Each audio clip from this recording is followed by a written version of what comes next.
the Rabbit Air MinusA2 air purifier.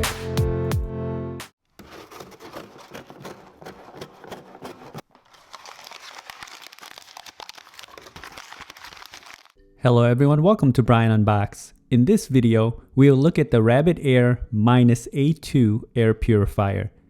This air purifier falls in the higher end price range. I will go over specs, features, and then the settings. I have included the link in the description below for the product. If you are new to my channel or have been here before, thanks for taking the time to watch. Also, don't forget to like, subscribe, and enable notifications so you don't miss out on future videos. So let's take a look.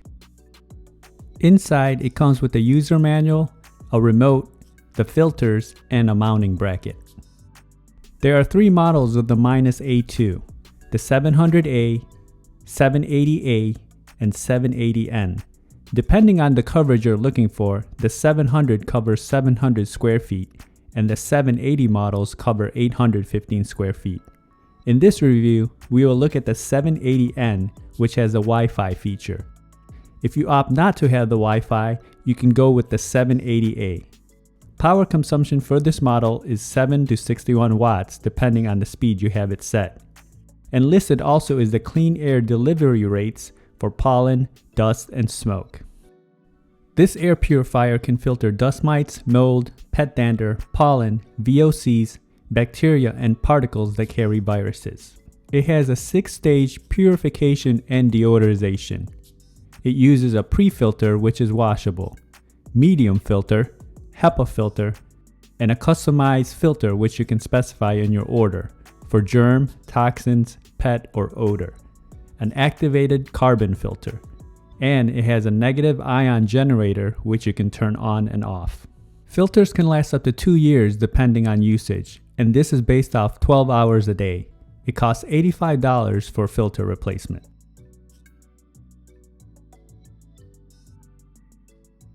Accessing the filter is done by removing the front panel. On the inside of the panel, there are instructions and diagrams for installing the filters along with cleaning and maintenance. It's just a matter of pulling on the handles to remove the filter housing. You can see how thick the housing is with all the filters layered on. And the filters just snap and lock into place. You can remove them one at a time from the housing.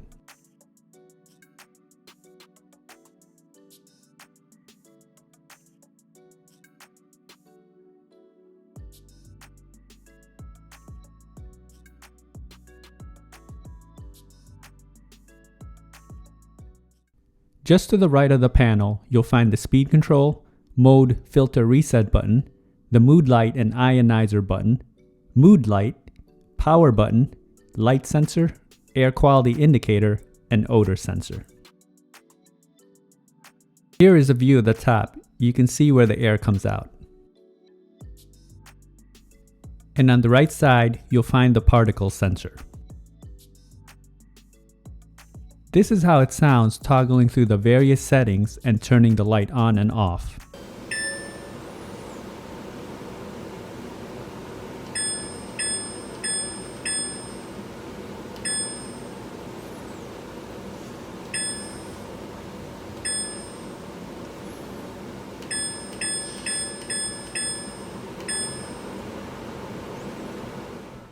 As mentioned earlier, this is the 780N, which has the Wi-Fi feature.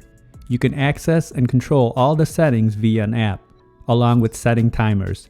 It's very easy to navigate and handy to see the overall air quality along with the filter state. And now I'll cycle through the various speeds and I will have the decibel meter right in front.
This air purifier definitely performs. I have two that I use in the house, the 700 and 780N. I've used many air purifiers in the past and was hesitant at first to buy because of the price tag. All I can say is I'm very happy with them and it's well worth it. I can definitely tell the difference in the overall air quality. I like the various filtration stages and the silent operation. Having the Wi-Fi is also a plus, so if you're looking into this, I would spend the extra money to get the Wi-Fi feature. It makes it a lot easier to control and get insight in the overall status. So that is my review of the Rabbit Air MinusA2 air purifier. If you like my video, go ahead and hit that like button, and if you haven't subscribed yet, hit that subscribe button as well. Until next time, this is Brian Unboxed. Take care, everyone.